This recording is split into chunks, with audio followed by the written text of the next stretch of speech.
మీకు తెలుసా ప్రపంచంలో మొదటి రోజా ఉపవాసం ఎవరు ఉన్నారు అని? రోజా కేవలం మన ఉమ్మత్ అంటే ముస్లింల సమాజంతోనే ప్రారంభమైందా, లేదా మనిషి ప్రారంభం నుంచే రోజా ఉందా? దైవ ప్రవక్త ముహమ్మద్ సల్లల్లాహు అలైహి వసల్లం గారి ఉమ్మత్ కంటే ముందు కూడా ప్రజలు రోజా ఉన్నారా? ఈరోజు ఈ ప్రశ్నకు సమాధానం తెలుసుకుందాం. హజ్రత్ ఆదం అలైహిస్సలాం స్వర్గం నుండి భూమికి పంపబడినప్పుడు ఆయన తన తప్పును గుర్తించారు. అల్లాహ్ వద్ద క్షమాపణ కోరారు, ఏడ్చారు, ప్రార్థించారు.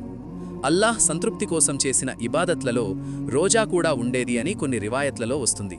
కానీ ఖురాన్ మనకు స్పష్టంగా చెబుతోంది.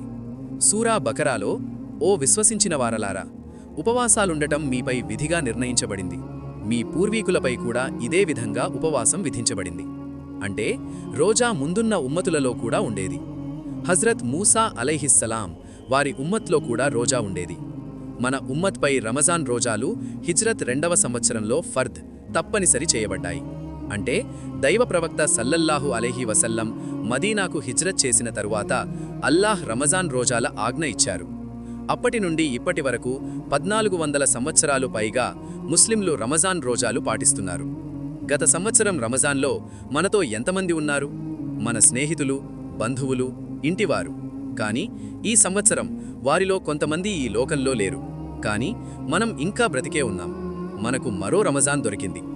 తరువాతి రమజాన్ మనకు దొరుకుతుందో లేదో తెలియదు. రమజాన్ మనకొక అవకాశమిస్తుంది, మన పాపాల నుండి క్షమాపణ పొందడానికి, మన హృదయాన్ని మార్చుకోవడానికి. మీకు ఈ సమాచారం నచ్చితే వీడియోను లైక్ చేసి షేర్ చేయండి, ఛానల్ను సబ్స్క్రైబ్ చేయండి. అల్లాహ్ మన అందరికీ అమలు చేసే తౌఫీక్ని ప్రసాదించుగాక. ఆమీన్.